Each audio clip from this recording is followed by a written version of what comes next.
Yeah, so we'll begin today's class. So far, what have we done?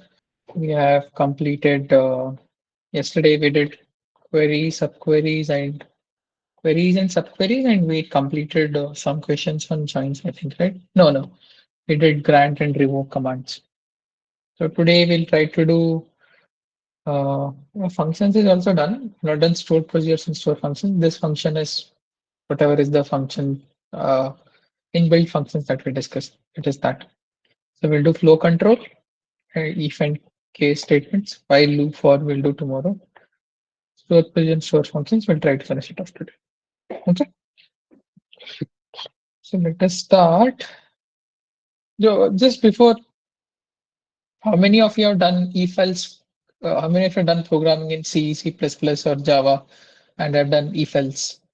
How many of you have not practiced if else questions in your college, or you've not done it, this kind of questions, if else statements in your college?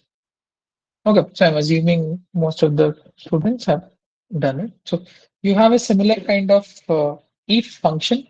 There's not a statement here. Uh, Remember if function. So what does if function do is it has three parameters. So these are parameters that you can see. The first parameter is a condition, and the second parameter is if this condition evaluates to true, then the second. So this returns a value. If the condition is true, the second parameter is returned back. If the condition is false, the third parameter is returned back. Okay. Just like example, if 2 greater than 3 is, see here I have no. So now if I run this, it should show no. Why is it showing no? Because 2 is not greater than 3. Right? 2 is not greater than 3. So we come to the third parameter. So this is returning us no. Okay. If I say as statement, the name of the column is coming that. So if I do as statement, it should say statement no. Okay. So very straightforward. The syntax is if there is a condition, then you have a S statement or you have a no statement. Okay. Like for example, let's say we had what table do we take? Company at Amazon table. So let's start from Amazon. What happened? Okay. Use company. So let's start from Amazon. So we have all this. So let us say I want to add one more column which says if the price of the product is more than 1,000, I want to add one more column saying it is costly. Okay, so how can I do that? Let's say I do select star from Amazon and I also say if price, the column, what is the column? The column name is price. If price is greater than 1,000, then I'll say costly, and or else I'll say cheap. Let's say I name it as comments. So what have I done here? If you see, so I'm selecting all the rows from the Amazon table, plus I'm adding all the columns, plus I'm adding one more column. And what is that column? Take current value of price for the every row. If the price is greater than 1,000, return costly to me or else return cheap. Okay. So now if I do an enter, so you can see here, right? All the ones that are less than 1,000 are all cheap, cheap, cheap. And the other ones costly, costly. Okay. So pretty basic. So you can also do nested if else, nested if. So what do I mean by nested if? It is like having one if inside another if. Okay. So here, let's say if price is greater than 1,000, I want to name it costly. But if price is no, let's say these are the conditions. If price is greater than 1,000, I 100. If price is less than 500, it is cheap. If it is less than 1,000, it's medium. If greater than 1000, else it is costly. So then what I can do, I can also add one more if inside this. That should also work. If price is greater than, let's say less than 500, I'll call it cheap. Or else I'll do one more if here. If it is not greater than less than 500, let me check if it is less than what? Less than 1000. Then what I'll do, I'll say more medium, or else I'll say costly. Okay, so now if I run this query, now you can see it has happened. There are some which have come as medium, there are some which have come as cheap, and there are some which have come as costly. So the medium ones are between 500 to 1000, cheap ones are less than 500, costly ones are greater than 1000, right? So what we did here is called nested if. Okay, so we are adding one if condition inside another if condition, right? So if this is true, this we'll go to this. If it is false, what we'll do, we'll evaluate this again and then find out inside this what is true and what is false. Okay, so this kind of if is called nested if. You can also use not just greater than, less than. You can use this is null, is not null in command, whatever you're using in where, right? So you can use most of them. You can also use if inside a count function. Okay, so I'll just show this to you how. So we have a table called student. TVL student. Okay, I'll just show that. So I have this table called school DB. Okay, school DB. Let us say I do select star from student. So let us say I have these many students, right? I have people whose grades are A++, classroom and all. So let's say I wanted to count people who have A++ separately, people who have B++ separately, and like this. Okay. And what I can do is, and I'll name them brilliant student and like this and count them separately. Okay. So if somebody has A+, we'll name them brilliant student. If somebody has B+, we'll name them average student. If somebody is a weak student, if somebody has a D-, we'll name them weak student. Okay. So what we are doing here is, I told you before, right? So whenever you're doing a count doesn't calc calculate null. So null it doesn't include in count. So what is happening is like this. So I'll show you this table. So if I do first, so we'll do count star first of all. Okay. So 13 are there. Now I want to do it based on their grades. Okay. I could have done this anyway. Select count student name. I would have done count star and then we'd have done comma grade from table student group by grade. Okay. So what happened? So 3 students have null, 6 have A plus, 2 have B plus, 1 has D minus, and 1 has D. Okay. Yeah. So you can also use where clause. Yeah, but I'll tell you what is the issue with where you'll have to use more than 2, 3 where. Okay. So like for example, so you've done this with group by. In the previous question, if I'll explain the answer to your where clause question. Okay. So you could have done it this way, and now if I want to say uh, if I want to say A plus to be good student, B plus to be bad student, normal D minus D, no, then I would have to use a where clause. But without that, if I wanted to do it with if, then what I'll do, I'll say if like 1 second, no, I don't want to do this.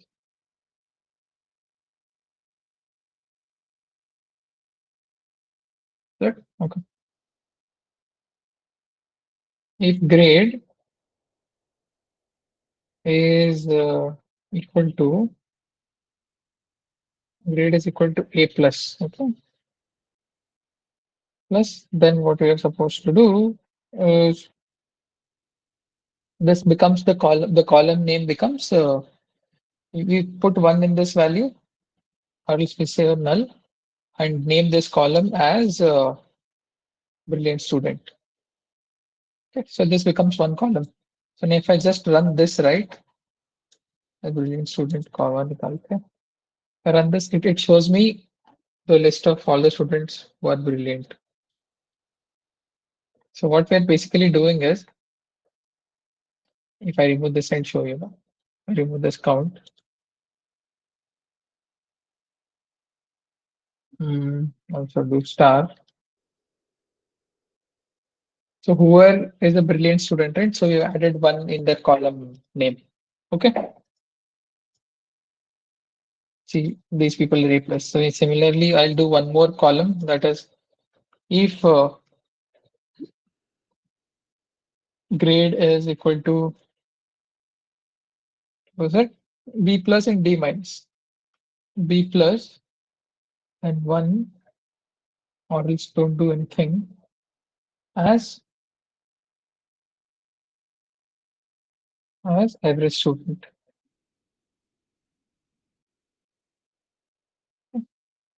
So now if you see what it will show, for all the students who are A plus plus, we have made a column name 111.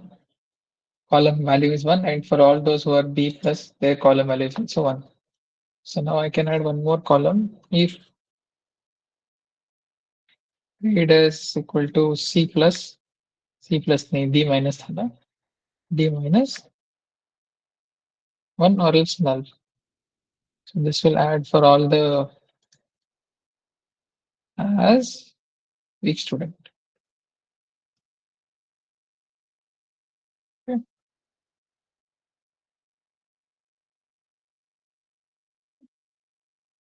So now what is giving me all this count? All these 1 values. Now what I'm doing is I'm doing a count of them.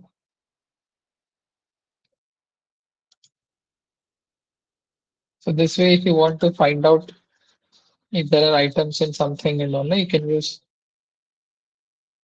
if inside a count and then calculate. Okay. And if I run this, some issue. Aggregated query with group by expression 1 from mutual group by 1 second. No?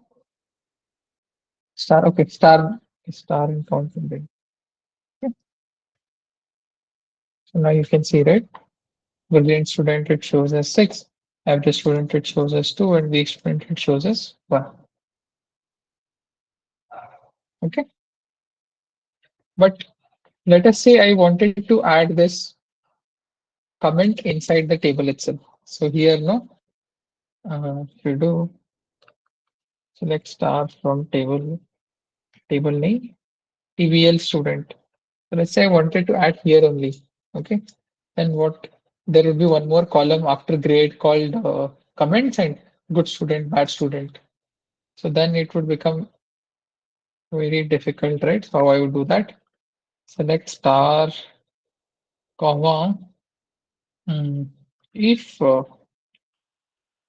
grade is equal to A plus, then select good boy, or else I have to again, I have other a lot of grades, so I have to do if grade is equal to B plus, then it is average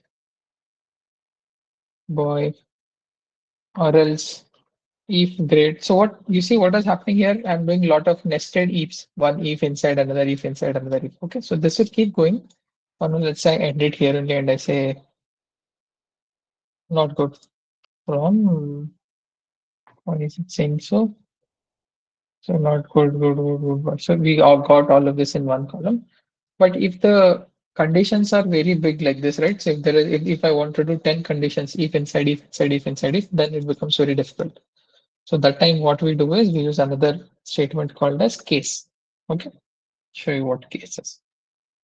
So this was the example we saw.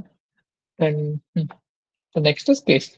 So in case, it becomes very simple. because we don't have to write nested if. It's one after the other, one after the other, one after the other. Okay. So how is it better? It is better because it is a cleaner way of writing if functions. Okay. And how does a case work? It goes through all the conditions one by one, and whatever is the condition that it hits first, it returns the value from there. Okay. And if it runs through all the conditions and it doesn't match anything, at the end there is a else. Okay, whatever is in the else, that gets shown. Okay, and there are also different types of case expression. One is simple case, another one is search case. I'll tell you what simple case is and what search case is. Okay, let us look at one example. So the same thing that I was talking, if I'm going to do it using the case, it will be this way. Okay, so let us say it would become select star name student and grade. Grade is already there. Case, this will be the new column that we'll add as grade description. Okay, so starts with case and then whatever is the column name on which we want to act. Okay, column name on which we want to act is grade. So we say when the value of grade is a plus. Okay, then what we will do is a statement. Then okay, it's intelligent. When b plus, then general average. So you can keep on going as many as we want. When uh, D, then it is needs improvement. Else, this is the last statement, very bad. Okay, as the column name, so description. So when shall I run the selection from? Is the table name? The table name is table student. Okay, grade case. Okay, another column. So case grade. Very bad. Is showing an issue. End. Okay, so it ends with the column. So starts with case and then ends with end and whatever is the name of the column. So now if I run this unknown column student in fields list, I think it should be name, student name. Okay. So now you can see that. So what it has done is if it is A plus, it has given intelligent, B plus, it has given average as your D minus, it has given very bad because let's say when null, then unknown.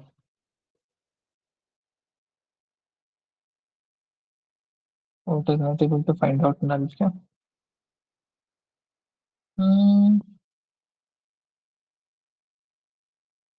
Grade is null. Okay. It is not able to take in null. Fine. Dot null it says very bad. Okay. Fine. So you see, right now it has become very clear. Before, when I was writing if conditions, it was one if inside the other if, one if inside the other if, and it kept growing. But now it is very straightforward. So it comes, it checks if is it equal to A plus, then gives intelligent is it equal to B plus, then average is it D, and then so if nothing matches, then it gives this. Okay. But let us say if I give another A plus E plus here, say very, very good. Okay. Do you think it will come till here? So now what do you think? A plus will be given intelligent or A plus will be given very, very intelligent? Very, very intelligent. Okay. So what you will get, it will end up with intelligent only. Okay. Why is it that way? Because what case does is whatever is the first match. Okay. So here grade first match is A plus only, right? So first it comes and checks A plus is equal. So it doesn't go any further. Okay. It will only keep going down, down when the condition, if the condition is not matching. Okay. Another difference between if and case is this always will be a string only. You cannot add a condition here. You cannot say when 2 plus 3, 2 is greater than 3. I can't add like this. Okay. It will fill. So whenever this matches, so it is saying 2 plus 3. 2 is greater than 3 is giving 2. Okay, it is not working properly. See, so in case of case statements, right, it is always you should always give a string value. Okay, so where it is a direct match, right? So this kind of a case statement is called a simple case statement. So you're providing a string and you're checking against the string whether the string is matching or not. Okay, so let us. I'll show you what is the next. Maybe I'll give an example. Let's say you are Amazon, right? Select star from Amazon. Okay. Use BB.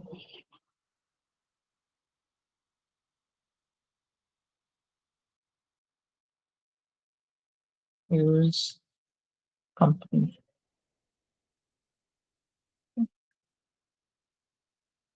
Uh, uh,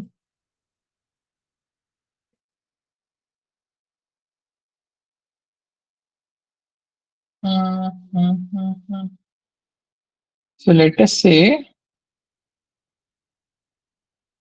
uh, what will be the condition? Question. So let us say I want to wherever the brand is Apple, Samsung, I want a new column saying uh,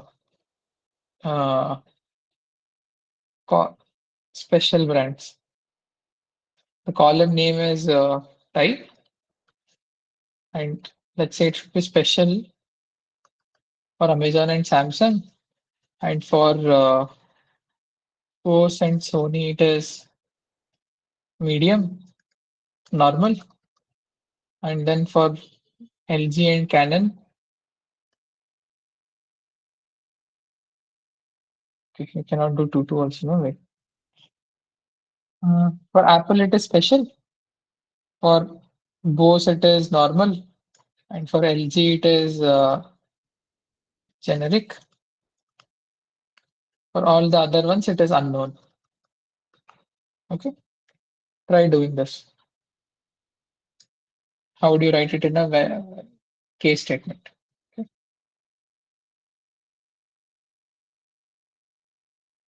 Select star comma type. Uh, no, we'll say case on category. What is the column name? The column name is brand. When it is Apple, then special. When it is Bose, then normal. When LG, then it is generic, else unknown. Okay, and then end as type.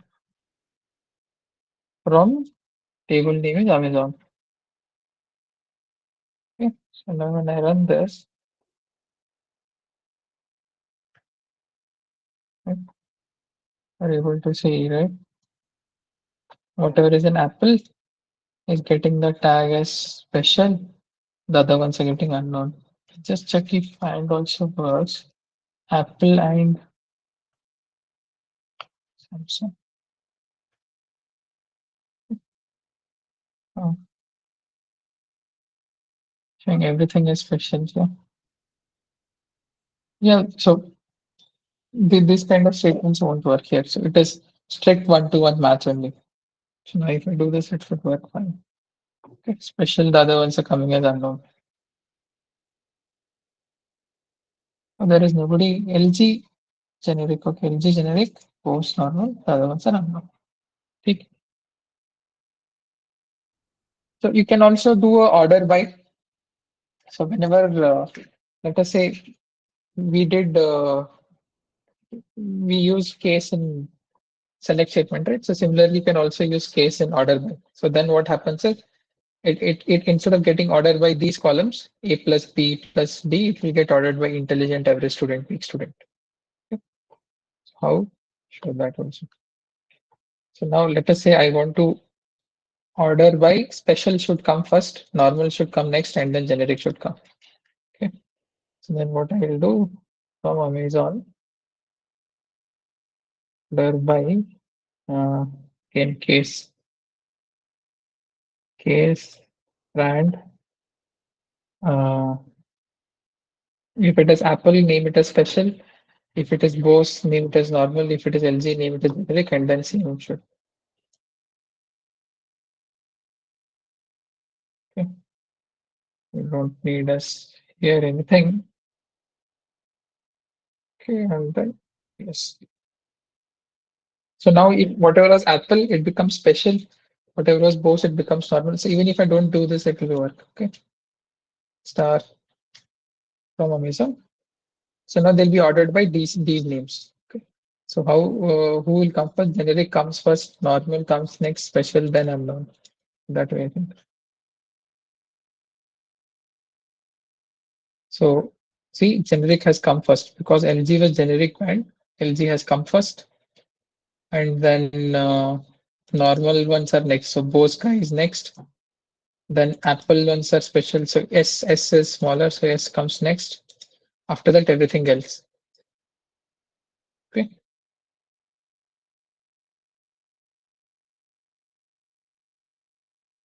Okay. So next, so you can also use expression that is these like expressions. Okay, we had discussed about this, right? Where you have wildcard and wildcard characters. So you can use wildcard characters and then do a check. So this will match anybody who starts with anything and ends with anything. In the middle, they have their name is Chavan, and here anybody who has his middle name as Bhatt is chosen. Anybody who has his middle name as Upadhyay is chosen. Okay. So you can also do a case state. No, sorry. So if it is like this, then we are naming them like this. I think I have a query for this. Print name, use school DB.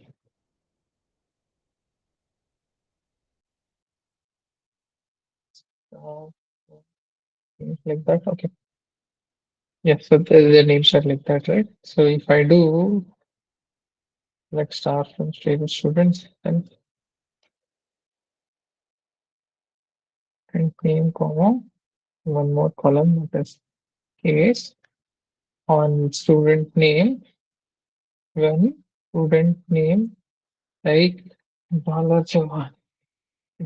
Chauhan, just copy this.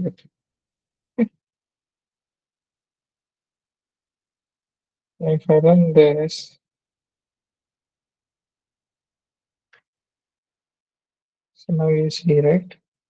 So whoever had his name ending, whoever has had Chauhan in his middle name, so he has got Hasmukh Chauhan as the parent name. Okay, so how did it do? We went to uh, we go check every student name. So first we check, like for example, Nisarg Upadhyaya. So does this match this does this match the string starting with anything, ending with anything, and Chauhan in the middle? No, it doesn't match. Okay. Then we check the second one. Does it match this? It doesn't match. Then we check the third one. It matches this. Okay. So since Nisarg Upadhyaya matches this third one, so we'll say Lal Shankar Upadhyaya. Okay. So then okay, we have two Nisarg Upadhyaya. Okay. Okay. So there is one more here also match the same. Nirali Upadhyaya Upadhyaya. Since these all are having Upadhyaya in the name, they'll match this third one. Okay. And uh, these three people have Bhatt in as their they have Bhatt in their name, so this one will match. So this person becomes the parents. Okay, so this kind of casing is called special casing. What was it called? One second. search case. Okay, so this kind of case is search case. So whenever, and I think it need not have to be what just the, what do you say? It need not have to be this like only. It can be anything else also. The condition should match. Okay. For the previous one, it was yeah. What was it? Here we take the column name here and then do this. Or if you want the whole condition to match, we can just do the condition also. So then it would be our old one should work then. So here when case when brand is equal to Apple or brand is equal to what will here be Samsung. Okay, it's equal to Bose. Okay, so now you can see both the Apple and Samsung are coming as special. The other ones are coming whatever you specified. Okay, so in the first case of the two types of case statements. In first statement, what was it? We were directly specifying the name of the what is that? Here. Yeah. So we're directly specifying the name of the column, and then we are checking what is the value inside the column. So this is called as simple case expression. The other one is search case expression. So what are we doing in search case expression? Inside search case expression, we don't specify the column name in the beginning, but later on we specify what is the condition that should match so that we'll give this value afterwards. Okay. Rest all everything else remains same. Okay. So they have some examples, but yeah, that is how does this. Did you guys understand this? Okay. So we can do one thing. So now this is the table, right? So I want you to assign grades to these people. So let us say if somebody has 90 to 100 is A plus, 80, so 91 to 100, 80 to 81 to 90 is A, then 71 to 80 is B plus, and then again same, what is it, 61 to 70 is B, rest all everybody 0 to 60 is C minus. Okay, so how would you do this using switch statement? Can you guys try this? Select name of the table is what? TBL marks, no? Select star, comma, let's say we'll do marks, comma, case when marks is greater than 90. I'll assign what grade?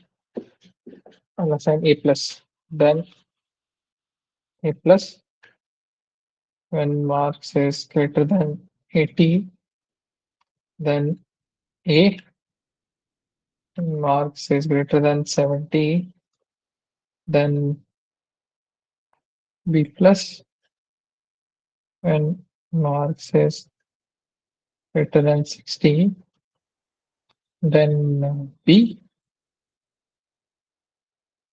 else C minus as grade. And from table name is TBLMARKS, table marks. Okay. So now if I run this, it's mistake. Okay.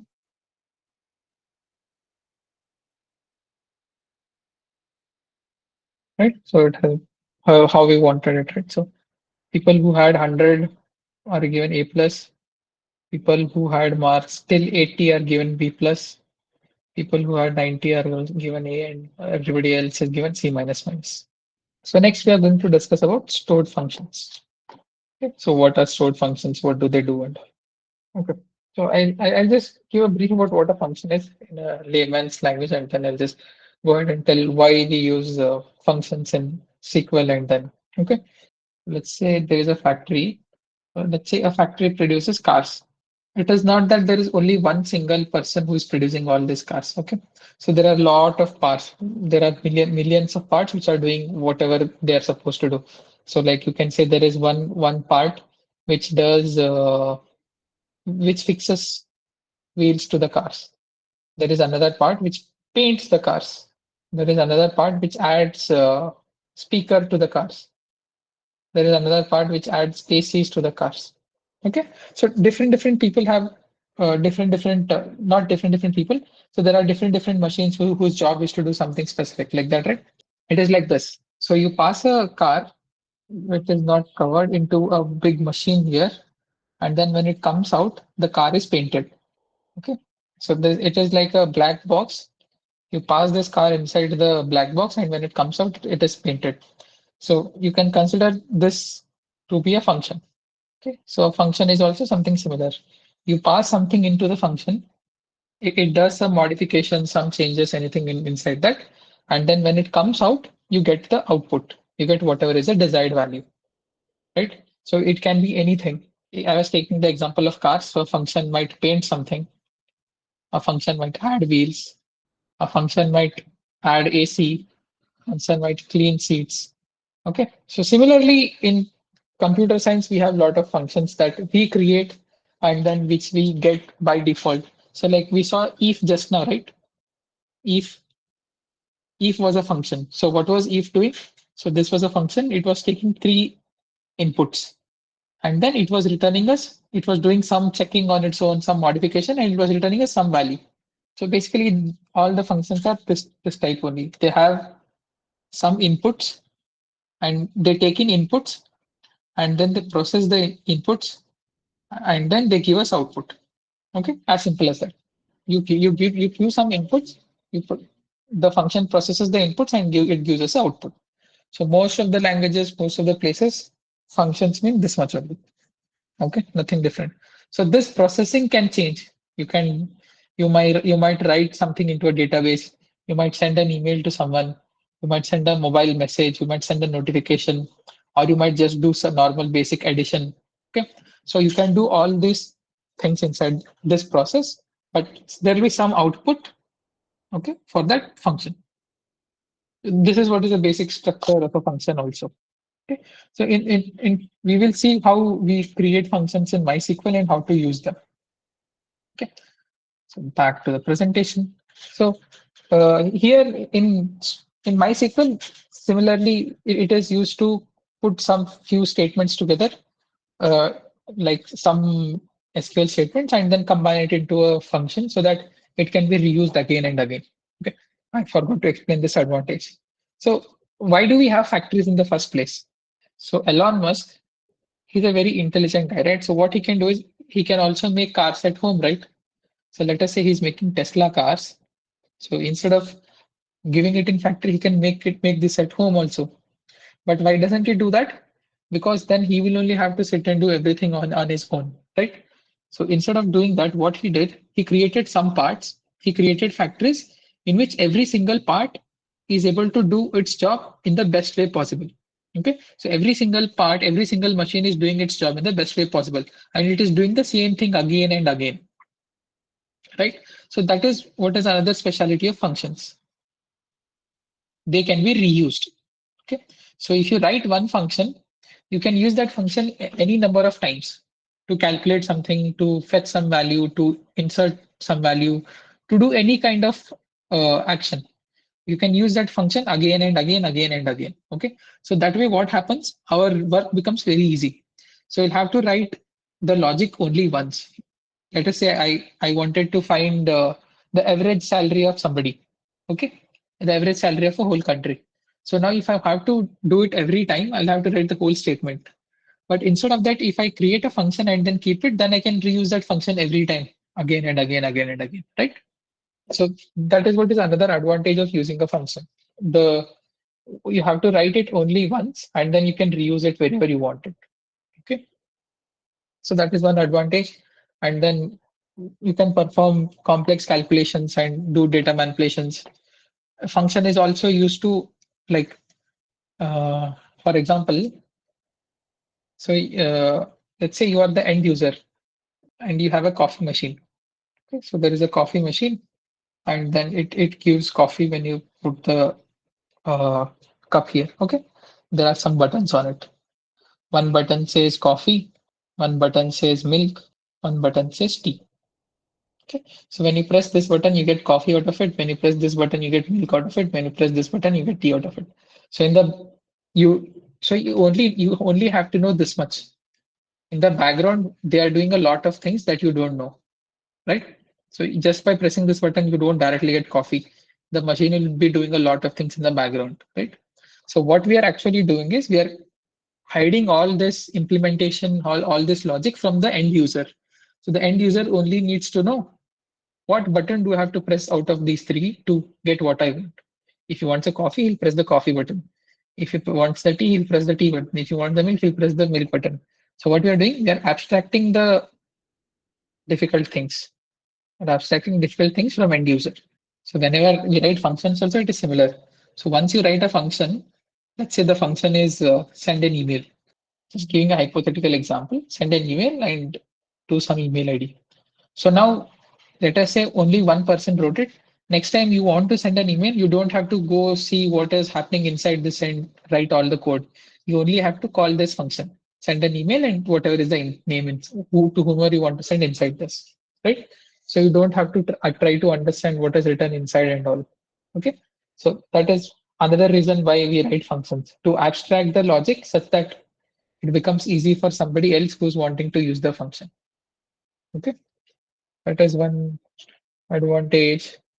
Then, okay. So in SQL, you can also functions also, you can also give permission to a function. Like let us say I have a user and I'll give the user permission to the function. So only if he has the permission, he can run that function. If he doesn't have any permission, he cannot run that function. Okay, so sorry. Okay. Hmm. So that way, what we can do is inside the function, I can add lot of tables and all into which the user doesn't have any permission. And I'll give the user permission for this function. So this way, indirectly, he's not having access to the tables, but whatever information is needed, he's able to get it from the functions. Okay, so this is one advantage. Okay, and to make the database more modular, yeah, this is all same. Because we are writing functions, it becomes like, let us say you had to write a query which was 100 lines. Okay, some select statement which was 100 lines. What you can do is you can break it down into functions of 10 line each, and then use 10 meaningful functions to execute this. So that way what happens, the query becomes more modular and it's very easy for people to understand. Okay, so that is one advantage of using stored functions. Let us see what is the syntax. Okay, so in MySQL, right?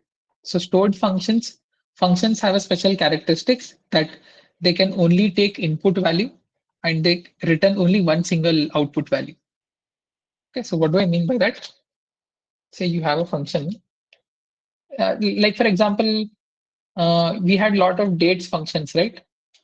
So all of them were taking 2, 3 inputs, but they were giving us only one output.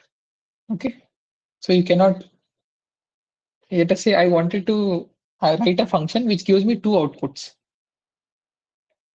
Okay, so let's say I say give me first 2 parameters, it can't give me 2 outputs. It will only be able to give me one output. Okay, that output can be a list of anything or list of numbers, or it can be one single value, but it can't be more than one. So when it is giving me back, it will only give one single item. Okay, so that is one constraint about stored functions, and you can pass as many inputs as you want. Inputs can be as many as you want, but output will only be one. Okay, and then sorry, to create a stored function, we need to have create root information. Okay, if you see the syntax, there is this like word called delimiter. I'll tell what this means, and then you have create function and whatever is the function name and what are the parameters, and then returns is what is it returning. It can be data type, it can return an integer, it can return a character, it can return a blob, it can return a float, it can return a decimal. Okay, And then every function has some properties. Those are called characteristics. And then at the end, you have a function body. Okay, so inside this, we'll write our all logic, whatever we wanted to, what we want this function to do, we'll write it inside this function body. Okay. So if you want to see all the functions in your database, you can do this. So let's start from information schema.routine. So let us see what we have currently. I'm not written anything. Okay. Unknown database information schema. Okay. Information schema. Okay. So these are all not, these are all by MySQL only. Film and stock inventory. Okay. These are all written by, they come, whatever by default tables come, right? It is of their thing, I think. This should have, world table will probably have some functions for it. No, world doesn't have. Sakila has, okay, Sakila has some functions. Get customer balance, inventory, the customer, this one. So you can see, should have the database name also. There is a database name, does the same condition. Where routine schema, okay. Routine schema is not the name of the database. Okay, routine schema itself is the name of the database. So if you see Sakila database, all these functions are coming from them. If I do, okay, you see on this. And some of them are functions, some of them are procedures. I'll tell you what the difference type is between a function and a procedure. But for now, we'll look at functions. Okay. So let us say one example. I'll explain this once I show you some examples. Okay. This also will take a look. Let us take one. Hmm, Let's say we have a simple function. This function. Okay. So we talked about the syntax. Create function is a starting. Iterate name of the function. Okay. And what are the input parameters? So for the input parameters, you have the data type of the input parameter. So this is of type data, date, and I'm calling it date. And then you have returns. What does it return? Okay. So it returns a Boolean value. Characteristics are not compulsory. You can write or you cannot write them. So that is fine. And see what are we returning here? So whatever we want to return, whatever you want to pass the value final to this function, whatever it has to pass the final value, it is by return statement. So we are doing weekday is a function that is present in date functions. So if it is 5 or if it is 6, we are saying is weekend true. Okay. So let us say I'm not able to create it. Why is it saying this? Date. Let's change the delimiter. So now if you see, we have created this function. No, wait.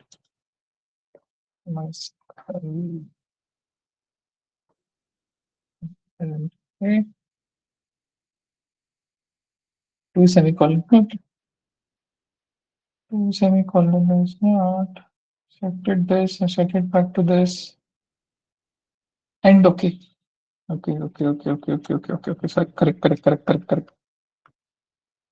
Got the issue. So now what happened is I changed the delimiter to this. So now here I am sending it via this. Okay. Then I set the delimiter to this. Now if I run this, okay, now it is showing some as non-deterministic. Want to use safe log bin trust function. So let's call it deterministic. Okay, so it has created. So now if you see, I'll explain what this code is doing, but I can run this function. If I do select uh, is weekend, say let's pick today's date. What is today's date? 2/2/2023. 2023 to So it says no because today is Thursday, but it should say tomorrow. Tomorrow it should say Saturday and Sunday should be weekend, right? So if Saturday is what is Saturday? Saturday is 4. So it is saying 1 for the weekend is weekend, right? So let me explain what that code was. Okay. What is a delimiter, right? I'll explain. So far, when I run select star from, let's say, which table are we in? We are in school DB. Okay. So when I run select star from TBL marks, so it is considering this as one single statement and it is running. But if I put a semicolon and then I run select from where condition, where let's say ID is equal to 1. So what happens? You see here, right? It is showing the cross symbol here. It is showing wrong. Why? Because I have ended this statement here only.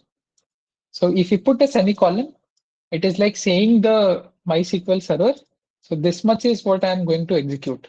So you have to only execute this much. So this is end of the line, or you can say end of the statement. Okay. So by default, delimiter is set to this. I can change the delimiter to anything. So if you see now,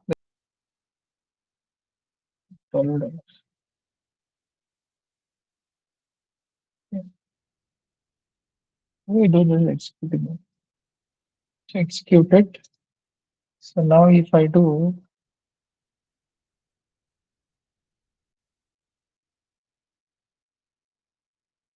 $12. Yes.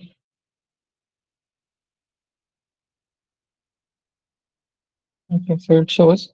And if I put semicolon, it should not say anything. See where why is such thing is that? Says intact. Okay. Say remove this, it is not proper syntax.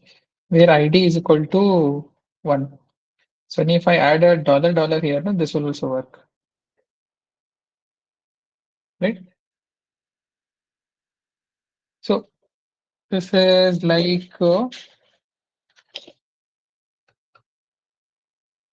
let us say you have a um, what? So this is the MySQL server, and we are talking from front end here. So this is our computer, and we're typing code from here. Okay.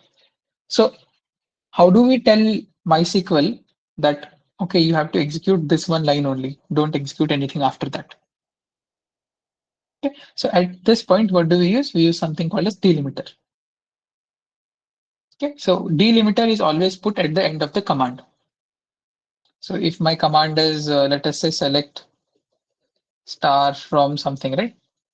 So if I put a delimiter at the end, then it means it is like telling MySQL this much is only the command, take only this much. Okay, it wouldn't send anything after that. So by default, the delimiter is set to semicolon. Okay. So if you want to change the semicolon delimiter to something else from semicolon, you can change it. And how is it done? That is done by doing this delimiter and whatever is the delimiter that you want to set. Let's say I want to set it to and. Okay. So now if I run this command,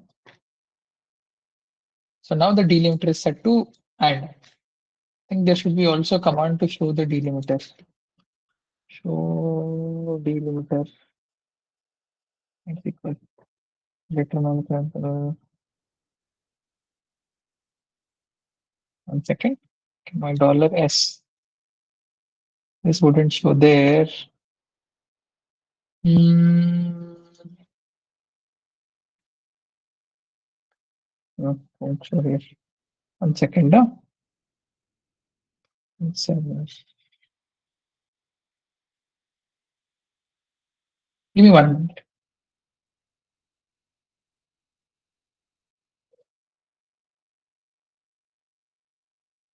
Hmm.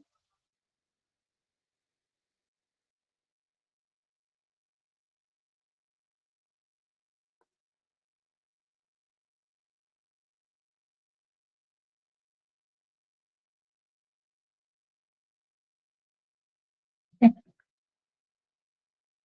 Hmm. So now you can see. So this is the same thing, whatever I was doing here, right? Here we are doing it via the command GUI. The same thing I'm doing it here via the command line. Okay.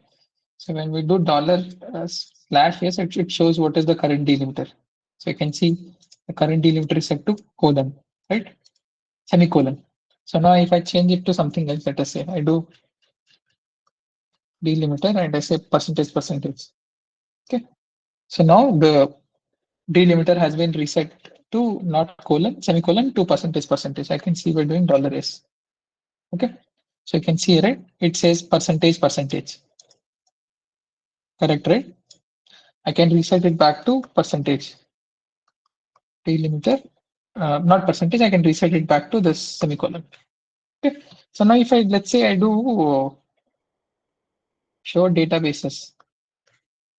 See, it is not ending. The query here is not ending. It is still telling me to enter something. It has given this arrow, right? So this arrow means the query has not ended.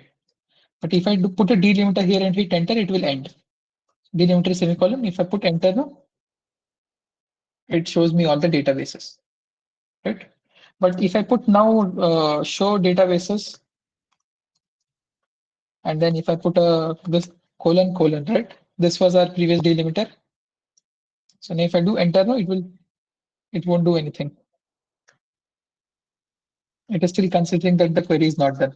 When will the query be done? Only if I hit a semicolon, the query is done. Now it says you have an error in your SQL syntax, check the manuals and okay.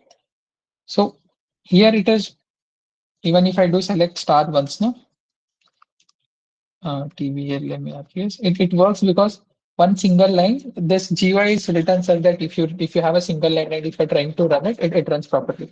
But whenever you are running it from command line, or whenever you are sending the data via an application, so you have to use the delimiter properly. Okay. So now why we use a delimiter while creating functions is, okay, so this was a function. So you can see here, so if I remove this, so what happens is in computer science, right? Semicolon means end of this statement. Okay.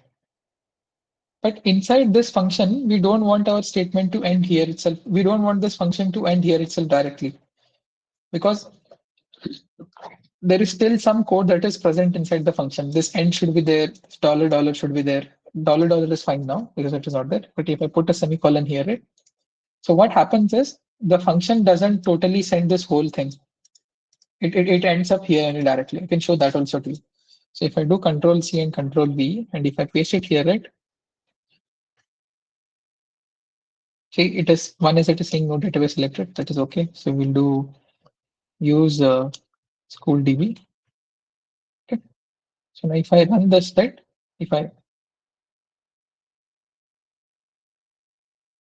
You can see create function is weekend and return this. So there is one semicolon here and there is one more semicolon here. So if I hit enter, the MySQL considers this as one single command and this as one single command. Why?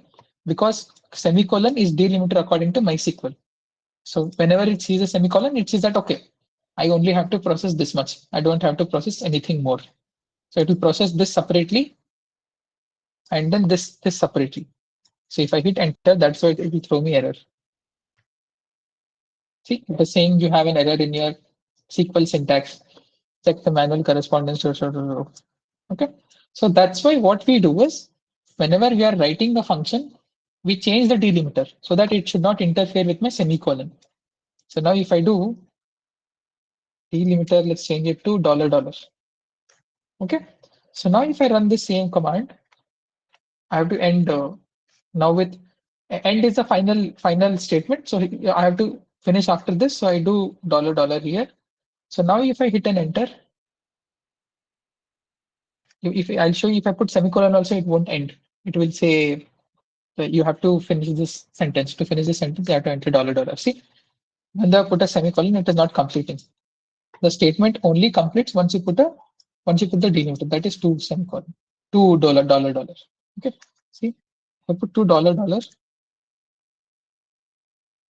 It is still saying issue. Why is it saying issue? It is saying issue because we have put one more semicolon here. We don't need a semicolon here at all. Okay. Instead of semicolon, if you put $$ here, should work. And still saying, wait a second.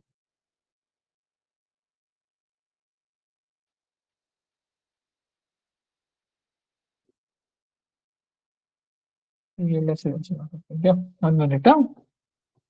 You have an error in that's once asking for the right syntax. Create function is weekend date returns boolean.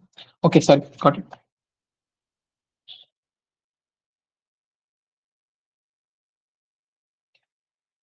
It should work.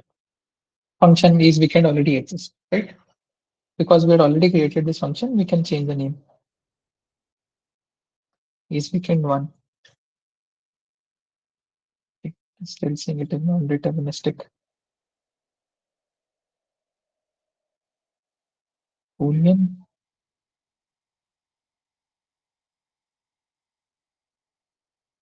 So now you can see we have created this is weekend one function.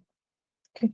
So it is saying it has to, I have to add some query deterministic because I have something is not set to can set that. I'll tell you what the command deterministic means, but explaining what deterministic in normal computer science term mean. Okay, so let us say I have a function that takes two inputs, a comma b, and it always returns me a plus b. Okay, so if I give input as 2 comma 2 today, what will it give me? It will give me 2 plus 2, that is 4. Okay, very good. If I come back to it tomorrow and give it 2 plus 2, 2 comma 2, it will still give me 4. If I come after 3 days and give it 2 comma 2, it will give me 4. But let us say this is one function. Let us say I have another function. So that function is something like this. So it generates a random number. Let's say C is random. Okay. So it generates one random number, and what it does is and it gives me A plus B plus C. Okay. So today, if I pass 2 plus 2, 2 comma 2 to it, it might give me 5. Tomorrow, if I pass 2 comma 2 to it, it might give me 6. After 2-3 days, if I give it 2 comma 2, it might pass me 4 again. So what is happening is, if I look at this function, I cannot decide if this will always give me the same output or no, right? Sometimes it gives me same output, sometimes it doesn't give me same output. Because why? Because there is some amount of randomness, or there is some amount of uncertainty. Or let us say there is one more table that is like this. So I have a function, and what it returns is, it returns me date, current time. So now, and there is another function which returns true. It will always return true, okay? And this function returns date time. Okay? So at any point in time, this will always give me different values, right? But this, it will always return me true, right? So deterministic functions are those functions given the input. Let's say the inputs are a comma b comma whatever. So if I pass these inputs and run the function, it should always give me same value, irrespective of when I run it, at what time I run it. It should always give me the same value. Okay. So those kind of functions are called deterministic functions. Non-deterministic functions are those functions for which, let's say I pass some inputs a, b.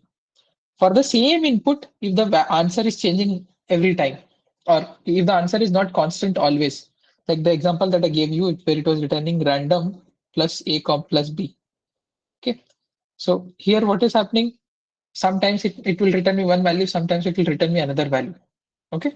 So these kind of functions are called non-deterministic functions.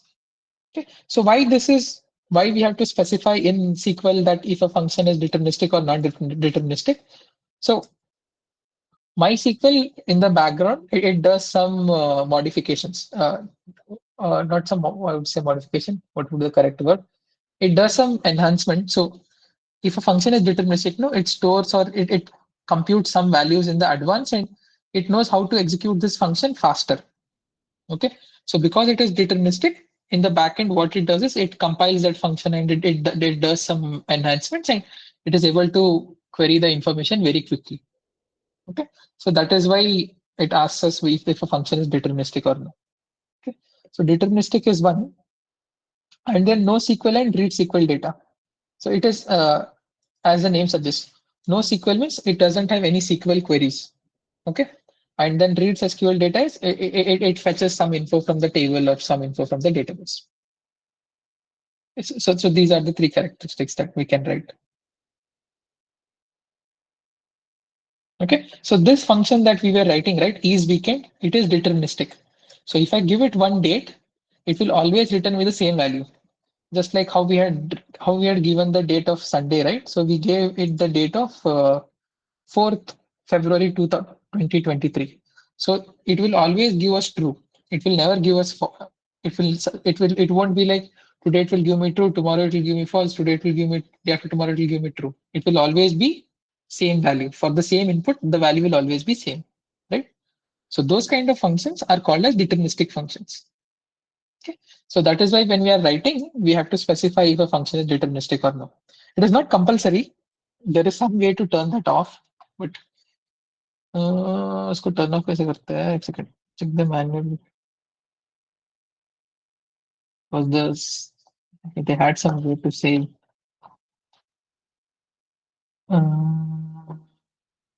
This function is another binary, and binary logging is enabled. You might want to use the safe log bin trust function creates. Okay, so there is some way to disable it, but it's okay. So since this function is always deterministic, we can write that it is deterministic. Okay, so let us go look back at the function definition again. Okay, so let us change the delimiter. Dollar dollar. So now given this, so now I have to give here dollar dollar. And after creating this function, we can change the delimiter so that our normal usage should be fine. Delimiter, I'll change the semicolon. Okay, so I'll explain again. Create function is the basic starting command. Create, and then you are creating a function, so it is function. This is the name of the function.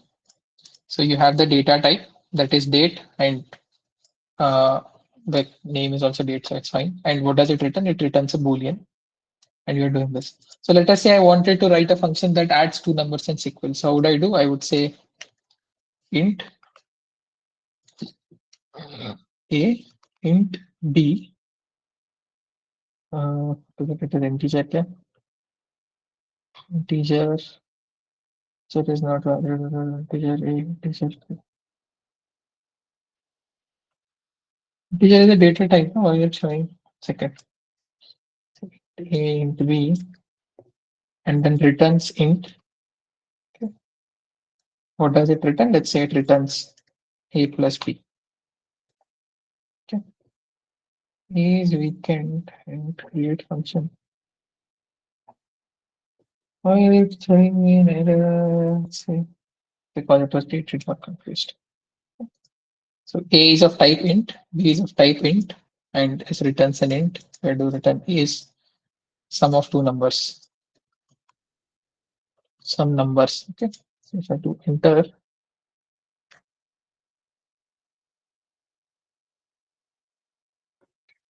it is also deterministic.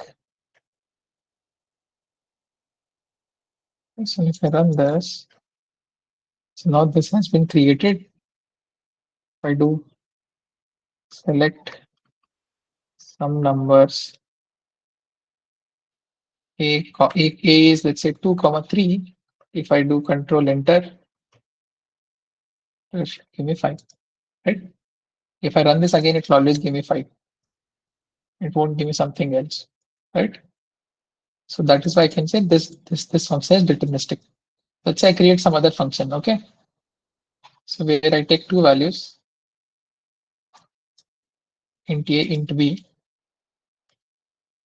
and I don't just return a plus b, I return plus random. I think this is the correct function.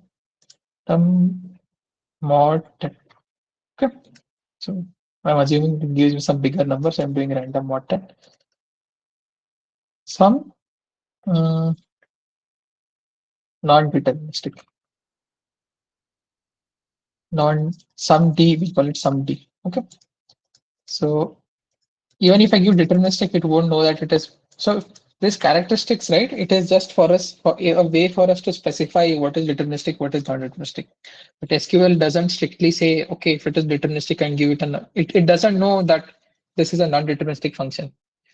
Only if you give that it is deterministic, it will try to compile this function and try to save it so that you can, it will be able to quickly return the results. But if it is non-deterministic and you give that it is deterministic, SQL won't flag for error and all. Okay, so now we have created this. Now if I do select some D every time, it should give random values. Some D 2, 3. See, it is giving me 6 now. It is giving me 5, 5, 6, 6, 6, 5, 6, 6. Okay, 5, 6. Okay, it gives only between 0 and 1, I think. But so it is not same, right? Sometimes it is giving me 5, sometimes it is giving me 6. So this sumD function is not deterministic, but if I do sum of numbers, that the other function that we created, the other function that we created, some numbers. Okay, this will always give me 5. How many more times I run it, it will always give me 5. Okay. So let us say I want to do something else. Let's say we have this table, marks table, right? The table TPL marks. Okay, so TPL marks starts from TPL marks. So let us say if I give a subject, I want to find the average of the marks of all the students. Like for example, I want to do select ABG marks from marks where subject is equal to science. So what will this give me? This will give me the average marks of science students. I do maths. I get the maths one. But let's say if I want to do this only inside a function, then how do I do it? Okay, so this can be done. Show you how. We first change the delimiter to, let's say, $. Then we do create function get average marks. And what do we take? We take the subject name. So subject name is of type varchar, right? Let's call it subject name of type varchar size 50. What does it return? It returns double. Do we have double? So it returns decimal and comma 2. And then begin. Start with begin. Then what I can do is select. We need to create a data type first. Okay. AVG marks. So declare.